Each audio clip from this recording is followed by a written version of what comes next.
제일 손쉽고 간단한 거는 화장품 겉 포장지에 네. 논 코메도제닉이라는 아. 표기가 돼 있으면 네. 논 코메도제닉, 이건 코메도제닉. 라틴어로 여드름 유발하지 않는다는 뜻이거든요. 아. 그래서 적어도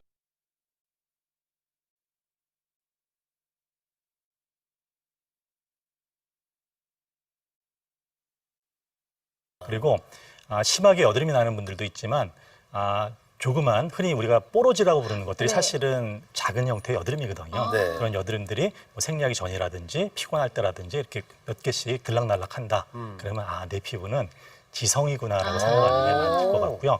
그다음에 이제 이런 지성 피부를 가진 분들이 이제 화장품을 고를 때 제일 중요한 거는 사실은 요새는 이제 많은 소비자분들이 어플을 이용해서 이게 내 피부 타입에 맞는지 안 맞는지 이렇게 확인하기도 하고, 그래서 사실은 전성분을 보는 게 중요한데 네. 사실 일반인들 입장에서 화장품을 보고 그 몇 시까지가 되는 전성분이 이게 유발하는지 안 하는지 확인하기 되게 어렵거든요. 그래서 네네네.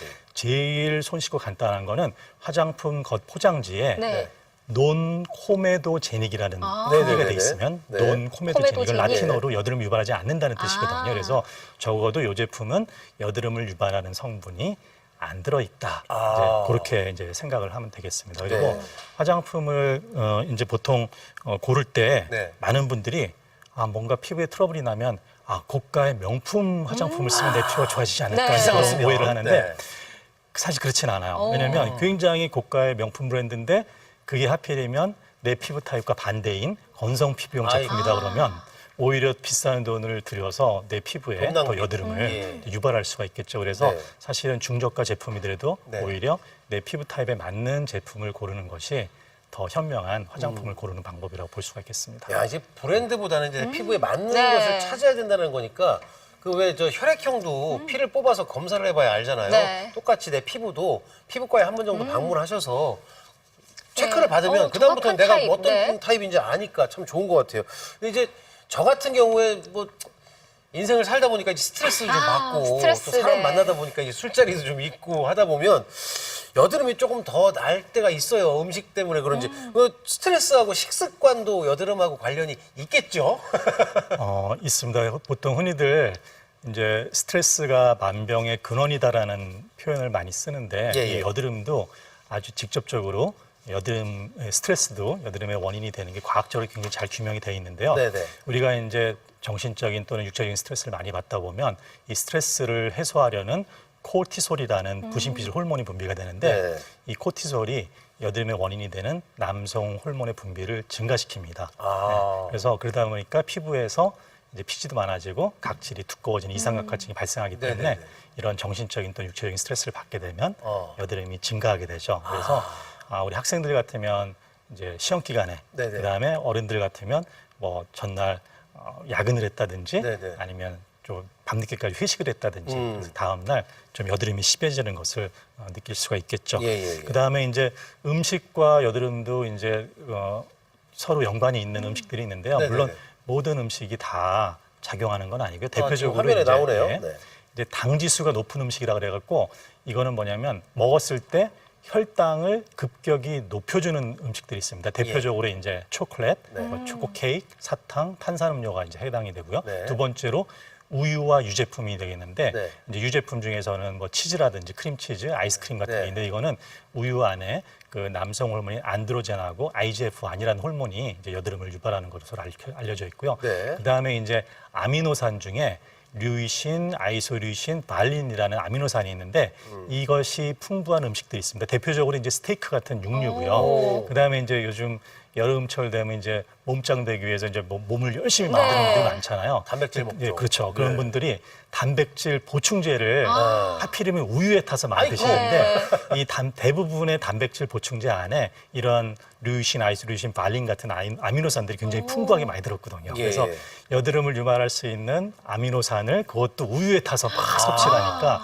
갑자기 이제 몸을 만들려고 단백질 보충제를 드시는 분들 중에 때 아닌 여드름이 나서 병원을 찾는 분들이 많습니다. 그래서 더블 A네, 더블 A. 그렇죠. 그래서 요 세 가지 정도의 음식에 영향을 받는 분들이 좀 있습니다. 참 말씀을 쭉 해주셨는데 공교롭게도 다 제가 좋아하는 음식들이거든요. 고기도 좋아하고 특히나 이제 날씨가 더워지면 시원한 아이스크림을 아이스크림은 참 뭐, 많이 먹게 네. 되는데 이런 음식들은 혹시 여드름이 좀 났을 때만 피해주면 좀 완화가 될까요? 이게 사실은 이제 불과 얼마 전까지만 해도 저희 피부과 교과서에 음식과 여드름은 상관이 없다라고 돼 있었어요. 그러다 이제 최근에 이제 자꾸 연구를 하다 보니까 이게 꼭 연관이 없는 건 아닐 수도 있겠다라는 예. 그래서 이제 최근에는 앞서 말씀드린 그 음식들이 작용을 받는 분들도 있겠다 이제 그런 설이 이제 많이 대두가 있고 이제 좀 네네. 받아들여지는 분위기인데 그래서 혹시라도 나는 앞서 말씀드린 그런 특정 음식들을 굉장히 많이 먹는데 그 음식들이 내 여드름에 영향을 주는 것 같다는 생각이 본인이 볼 때 확실하게 들면 그 음식에 한해서 중단을 하거나 또 중단을 할 수 없는 종류의 음식이면 줄이거나 그렇게 하면 될 것 같습니다. 그렇군요. 근데 여드름이요, 이제 모양을 보면 네. 사람마다도 다르고 날 때마다 다른 게 조그마한 좁쌀 모양도 있지만 네. 어떤 건 좀 큼직하고 이제 뭐라 그래야 돼? 커다란. 골마서 아프고 네. 뭐 이런 것도 있는데 다 다른가요? 그게 여드름도? 네. 여드름이 이제 그 초기 여드름하고 이제 진행된 여드름에 따라서 모양이 틀려지게 됩니다. 그래서 이제 예. 초기 여드름은 이제 면포성 여드름이라 그래서 좁쌀 모양의 여드름이죠. 그래서 예. 이거는 이제 그 모공 안에 피지가 정체돼서 그 면포가 즉 염증이 생성되기 전 단계 여드름입니다. 그래서 보면 우리 볼이나 턱이나 이마에 보면 오돌오돌하게 이제 좁쌀 모양으로 생기는 여드름을 이제 초기 면포성 여드름이라는데 네. 그 면포성 여드름도 그냥 좁쌀 모양의 화이트헤드, 백색 면포라는 게 있고요. 예. 그다음에 코에서 특히 잘 보이는 이 면포가 열려서 까맣게 보이는데 이게 떼낀 게 아니라 그 모공 안에 있는 피지가 공기하고 접하면서 이게 산화가 돼서 까만색으로 변한 거거든요. 그래서 그 블랙헤드라는 것도 역시 초기 여드름의 일종입니다. 그다음에 이러한 면포성 여드름에서 이제 여드름균들이 번식을 하면서 염증이 진행이 되다 보면 점점 이제 결절성 여드름의 형태를 변하는데 이때는 이제 여드름이 붉어지고 우둘두둘 튀어나오게 되고 심하면 노랗게 이제 농이 잡히는 농포성 여드름으로 이제 점점 진행이 되겠죠. 이런 이제 농포성 결절성 여드름들은 이제 그 흉터를 남길 수도 있기 때문에 이런 여드름들은 가급적이면 병원에서 조기에 치료를 네. 받는 것이 꼭 필요하겠습니다. 그렇군요. 네. 사실 여드름 하면 딱 떠오르는 단어가 사춘기이긴 네. 한데요. 요즘에 사춘기 학생들뿐만 아니라 성인분들도 여드름으로 고생하시는 분들이 정말 많으시잖아요. 예. 원래 이제 여드름을 청춘의 심벌이라고 그랬는데 실제로 이제 피부과를 찾는 환자분들 중에 여드름 그 전체 비율 중에 성인 여성 여드름 환자분들이 굉장히 압도적으로 많습니다. 그래요? 예. 네. 그래서 이런 성인 여드름의 특징을 보면 첫째로 여성들한테 더 흔하고요. 그다음에 주로 턱이나 입 주변에 많이 나고 아하. 그다음 주로 이제 면포성 여드름, 즉 좁쌀 여드름 형태로 많이 예, 오시고요. 예. 그다음에 이분들이 공통적으로 갖고 있는 피부 타입이 수부지, 수분 부족형 지성인 분들. 그러니까 본인의 피부 타입을 오해하고서 화장을 잘못해서 네. 여드름 이런 성인 여드름이 나는 경우가 굉장히 많습니다. 그렇군요. 근데 이제 그래서 이 성인 여드름은 외부적인 요건이 많이 작용하는 여드름이기 때문에 사춘기 여드름보다는 치료하기가 훨씬 수월합니다. 그 이제 뭐 여드름도 여드름이지만 이제 세안을 잘하면 된다 네. 해서 이제 세안제 좋은 거 쓰는 분들도 많이 계신데 오히려 세안제가 여드름을 유발할 수 있다라는 얘기도 들은 것 같은데 어떻게 세안제는 피부 깨끗하게 해주는 게 세안제 아닙니까? 원래 이제 여드름을 덜 나게 하고 예방하는 데 제일 중요한 게 이제 철저하고 꼼꼼한 세안인데 예. 세안제 타입 중에는 오히려 여드름을 유발하는 타입이 있습니다. 네. 대표적인 게 우리가 이제 두꺼운 메이크업을 하면 그 예를 들어 비비나 쿠션을 두껍게 발랐어요. 네. 근데 그거 절대로 비누나 폼이나 젤로 안 지워지거든요. 네. 그거는 꼭 반드시 클렌징 오일이나 클렌징 크림 같은 네. 그런 미네랄 오일이 들어있는 제품을 써야 지워집니다. 즉 기름은 기름으로 지워야 되기 때문에 네. 기름진 화장을 하면 세안도 기름진 세안제를 써야 됩니다. 대표적인 게 이제 클렌징 오일이고요. 예, 예. 그 안에는 미네랄 오일이라는 굉장히 세정력이 강한 성분이 들어있는데 네네. 이것이 화장은 지워주고 대신 자기들이 들어가서 면포를 형성하니까 병주고 약주고 하는 거죠. 그리고 이러한 그 미네랄 오일은 굉장히 세정력이 강해서 우리 피부에 굉장히 중요한 구조물인 피부 보호 장벽을 다 파괴합니다. 그래서 네. 피부가 오히려 더 건조하고 메마르게 되죠. 그래서 오일 제품을 쓰지 말고 클렌징 젤, 폼, 워터 이런 타입을 워터. 쓰면 돼요. 그러니까 화장을 잘못하면 세안을 잘못하게 되니까 네. 화장을 잘하는 게 되게 중요합니다. 네. 네. 야, 참 여드름 관련돼서 궁금한 게 많아요. 네, 세안도 중요하고요. 또 학창 시절 보면 꼭 여드름 열심히 짜는 친구들이 다 커서 그 온푹 패인 여드름 흉터 때문에 고민하는 친구들이 참 많더라고요. 여드름 환자 중에 좀 흉터 때문에 고민하시는 분들도 많이 계실까요? 한참 여드름이 심할 때 그냥 방치를 하거나 치료를 잘 안 해서 이제 결국은 흉터가 생겨서 오시는 경우가 많은데, 흉터가 되게 이제 턱이라든지 가슴 등 부위에는 이게 블룩블룩 튀어나오는 흉터가 잘 생기고, 네. 볼이나 이마 같은 경우에는 움푹 파인 함몰 흉터들이 잘 생깁니다. 네. 그리고 이러한 흉터 이외에도 붉은 자국이나 이제 갈색의 색소 침착 때문에 고민하는 분들이 굉장히 많으신데, 네.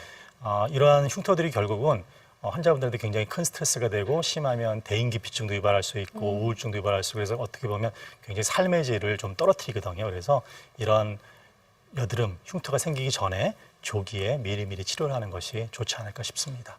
예.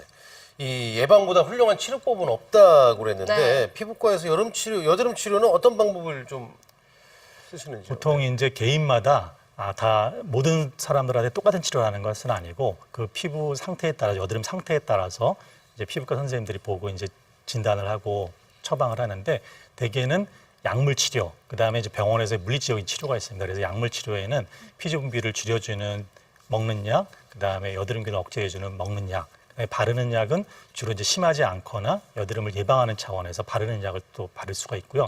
그리고 이제 아주 심한 여드름 같은 경우에는 약물 치료만으로는 해결이 잘 안 되기 때문에 좀 진도를 빨리 하기 위해서 어떤 물리적인 치료들을 합니다. 그래서 직접적으로 그 여드름을 짜는 압출 치료를 한다든지, 각질층을 좀 정상화시키는 스케일링 치료를 한다든지, 아니면 흉터를 예방하기 위한 그런 레이저 치료를 한다든지, 이런 것들을 개인에 따라서 조합을 해서 하는 치료들을 주로 하고 있습니다. 네.